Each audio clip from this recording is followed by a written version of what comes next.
Hi, I'm Bob Perry. Really hope you've enjoyed the first half of the Building Social Wellness workshops this morning. We're back together after lunch here to enjoy a discussion about food insecurity, which might be hard to believe that there's anything like that when you consider the buffet that we just left. But food insecurity is a real issue. Could I get a an opinion of what, when you hear the phrase food insecurity, what that might mean to you? Yes, over there. Uh huh. Good. Good answer. Oh, yes, sir. You. Right. Right. Well, food insecurity is defined as actually a combination of what you both said. It's when you have an inadequate or, as you said, sir, insecure access to food, but it's because of financial constraints, your personal financial constraints. So, how big an issue is this? How big a deal?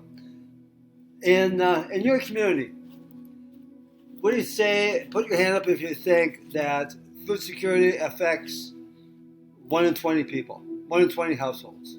Okay? Keep your hand up. 1 in 15. Okay? Hand up if you think it's 1 in 10. Yeah, it's 1 in 8. 1 in 8 families, 1 in 8 households in our area are food insecure. And now, if you think about it, it makes sense that families with kids would be more affected than households that are composed of singles or couples only. And why would that be? Why would that be? Yeah. You, ma'am? Exactly. It's because kids are expensive and the family isn't always coming up with enough money to cover all the expenses, the additional expenses of kids. So here in our town where we're hosting this workshop, 18%, almost 1 in 5 households are low income. Which, again, were you downtown yesterday? Did you take a walk down the shops? Did you stop in a couple of them? Yeah. Which one did you go to? Yeah. Yes. Oh, yeah. Yeah. That's a good one. Yourself? Yeah. Yeah. One of my wife's favorites um, to go to. When you see that kind of prosperity in a town, it's hard to believe that there's food insecurity affecting 18% or 1 in 5 households. So, with that number, it shouldn't surprise you that it really is not a unique town. In fact, countrywide, 1 in 5 Canadian children live in poverty. 1 in 5 Canadian children live in poverty. And that really is too much. Now, we're talking about kids, and we're going to focus the rest of our time on the impact on kids that food insecurity has. What's one thing that you think would result, one of the results of food insecurity on the lives of a child, I mean, right? Okay, we have a little discussion. Yeah, you, yourself? Yeah, yeah. And over here? Yes, yeah. And yourself up here in the front? Yeah, excellent. Excellent. You've really hit some important markers, some important truths. The social impact is that people who experience food insecurity have poor physical and mental health, and they're actually less capable, less able to participate in the community. So when we have less people, or we have a whole section of our community that's not able to participate in the community, what impact do you see on that? What impact does that have on our community? Yeah. Yeah. Yes. And over here? And yourself? Yeah. All great points. Totally. Yes. Yeah. You see it. Yeah. Okay. So there's an economic side to it as well, of course. And that, as the lady in the back said about the healthcare, the figure is actually 121%. It costs 121% more money, more taxpayers' dollars to the healthcare system for someone who is food insecure than somebody who isn't.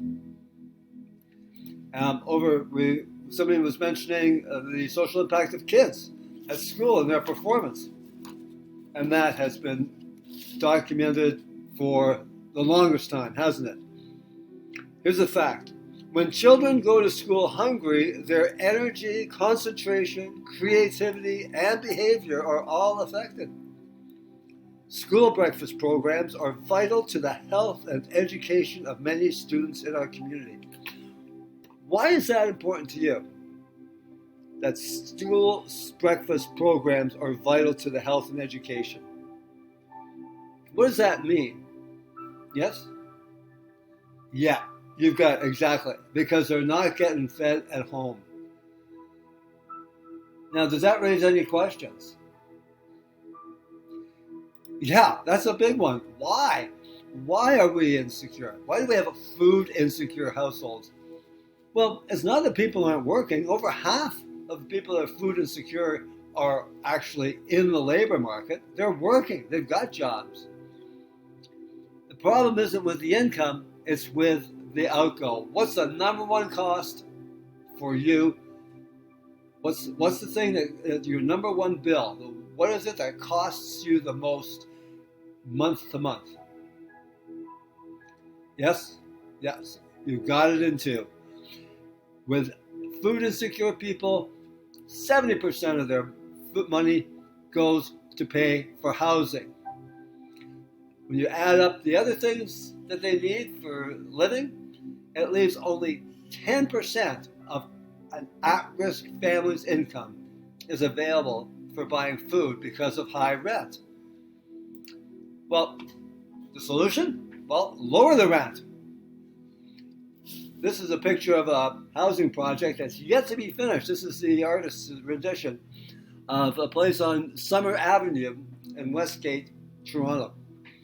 It's been construction of this low-income, government-subsidized housing project has been at a standstill for a year, not because it can't be built, not because there isn't money, but why? What would stop it? We've got the builders, we've got the trades, we've got the money. What do you think? That's not it. Yourself? No, that's not it. No, believe it or not, it's government red tape. Not getting the permits, not getting the zoning, and it sat there when this could be housing 24 families. It's almost ready to go, but it is in the government's hand. We have an opportunity here.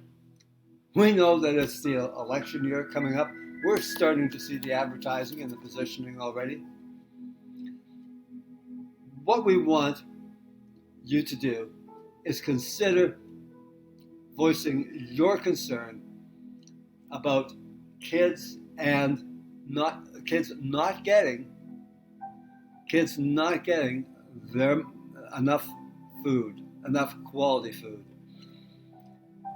It's election year. The candidates are listening to us. Add your voice to support more government housing where it's needed. I'm going to leave this slide up later on. You'll see the website.